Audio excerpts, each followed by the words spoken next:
Assalamu alaikum. I hope everyone is well and healthy in this critical situation. Our today's topic is entailment, which is quite opposite to presupposition. Entailment is like in the pragmatic, it is purely logical utterance. Logical means there is no pragmatics, there is no assumption, there is no any inconceptual thing.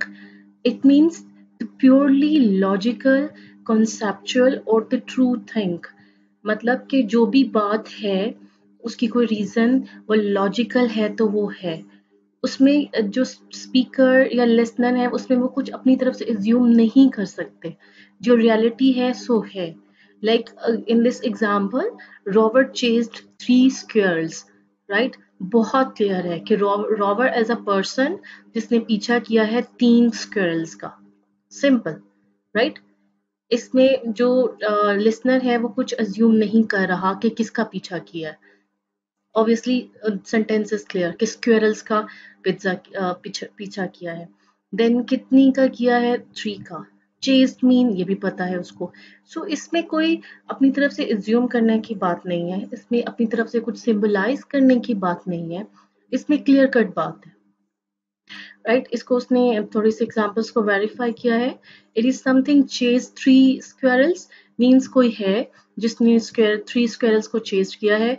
Robert did something to three squirrels means Robert ने chased किया है 3 squirrels को ये something something और ये जो something यहाँ add कर रहा है ये पहले सेंटेंस को वेरीफाई कर रहा है कि पहले सेंटेंस से आपको चीज क्लियर है तो समथिंग का मतलब यहाँ पर कि आपको वो बात लॉजिकल बता दी गई है that is very clearly understood by you तो आप उसमें ये चीजें सब ऐड कर रहे हो राइट जैसे हम कहते हैं जी बीएस के 8 सेमेस्टर्स है it's very clear right 8 semester है किसी भी जो नॉन बीएस का स्टूडेंट है उसको भी अगर आप बताओगे जी बीएस के 8 सेमेस्टर होते हैं तो उसको भी क्लियर है ये बात right so this is like the entailment और इंटेलमेंट की यहाँ पर 2 टाइप्स हैं it's like the background entailment और फोरग्राउंड इंटेलमेंट बहुत लॉजिकल बहुत सिंपल सा है बैकग्राउंड इंटेलमेंट मीन्स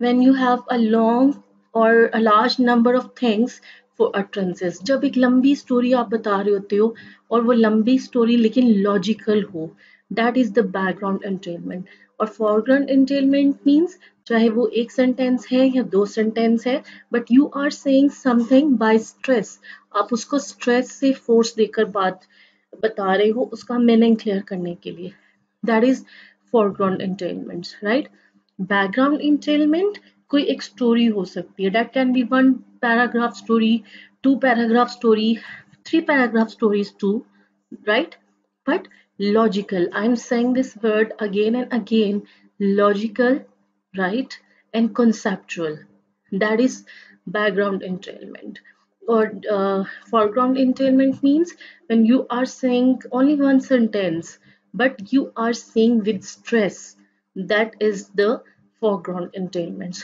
और stress क्यों meaning clear करने के लिए कि that I couldn't go to college because it was raining right मैं कॉलेज नहीं जा सका क्यों बिकॉज इट वॉज रेनिंग बारिश हो रही थी that is a foreground entailment लेकिन अगर मैं कहूँ जी कि I walk up at 8:30 then I took lunch then I watch TV I check my emails then I decided to go university then I suddenly saw there are the clouds there is rain outside then I decided not to go in college so that is the background entertainment I am telling a lot of things in utterances. That is background entertainment, and that is the foreground entertainment. Short but stressful. Here is examples of the rovers example. Incleft यहाँ पर एक word है it left.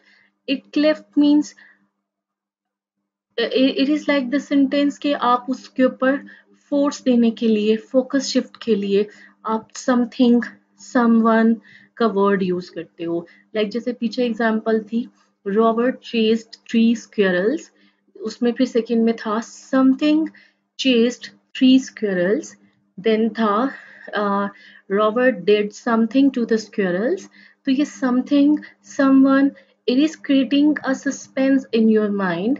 It is creating a stress कि जो सुन रहा है उसके अंदर भी सस्पेंस थोड़ा क्रिएट हो। अच्छा कौन था जिसने चेस्ट किया था स्क्वेरल को? अच्छा क्या किया था रॉबर्ट ने स्क्वेरल से? अच्छा कितनी स्क्वेरल्स थी? अच्छा तीन कौन से एनिमल्स थे? That is the it cleft structure. Similar function होता है but just to make it more clear, just to make it more focused, इसको फोकस शिफ्ट भी कहा जाता है। तो that is the main assumption, that is the main points of the entailments. So अब entailment और presupposition का आपको difference clear हो गया आपका? Presuppositions means when you are saying something and the speaker is understanding or assuming something, that is the presupposition. But in the entailment, whatever you are saying something, it is very much clear to the speaker or the listener, right? That is the entailment. I hope everything is clear. Thank you so much.